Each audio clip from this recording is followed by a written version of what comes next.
ወደዚህ ሳምንት ስንገባ አንድ አስፈላጊ ነገር ላስታውሳችሁ እፈልጋለሁ። ችግሮቻችንን ብቻችንን አንሸከምም። ባለፈው ሳምንት ከእግዚአብሔር ቃል ውስጥ ሁለት ታላላቅ እውነቶችን አናስታውስ። ኢየሱስ 5,000ዎቹን በ5 ዳቦና በ2 ዓሣ ሲመግብ አይተናል።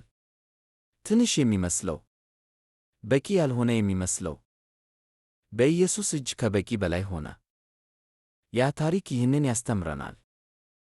እግዚአብሔር የሌለህን አይጠይቅም፣ ልትሰጠው የምትችለውን ይጠይቃል። ከዚያም ዳዊት በመዝሙር 23 ላይ እንዲህ ሲል ያስተወሰናል። እግዚአብሔር እረኛዬ ነው። እረኛ ከበጎቹ ጋር ይሄዳል፣ ይመራቸዋል፣ ይጠብቃቸዋል፣ በፍጹም አይተዋቸውም።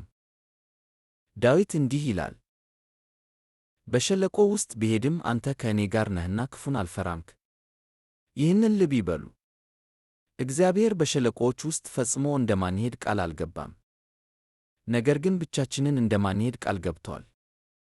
ስለዚህ ይህ ሳምንት ከባድ ሆኖ ከተሰማዎት፣ ስለ አቅርቦት የሚጨነቁ ከሆነ፣ ደክሞት ከተጨነቁ ወይም ስለ ወደፊቱ እርግጠኛ ካልሆኑ፣ ይህንን በግልጽ ይስሙ። እግዚአብሔር ያይዎታል።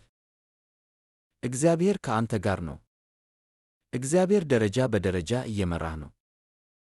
እግዚአብሔርም ያቀርብልሃል፣ አንድ ቀን በአንድ ጊዜ። ሁሉንም ነገር ማወቅ አያስፈልግህም። ሁልጊዜ ጠንካራ መሆን አያስፈልግህም። በእግዚአብሔር እጅ ያለህን ነገር ብቻ ማስቀመጥ እና እንደሚመራህ ማመን ብቻ ነው የሚያስፈልግህ። እረኛ ከጎንህ እየሄደ ነው እና ዛሬ ትንሽ የሚመስለው ነገር አሁንም ተአምር ሊሆን ይችላል። በጥልቀት ይተንፍሱ። በዚህ ሳምንት በእምነት ተመላለሱ፣ በፍርሃት አይደለም። ይህ ማበረታቻ ከባረከዎት ለተጨማሪ ሳምንታዊ ማበረታቻ እና የመጽሐፍ ቅዱስ ታሪኮች ላይክ እና ሰብስክራይብ ያድርጉ።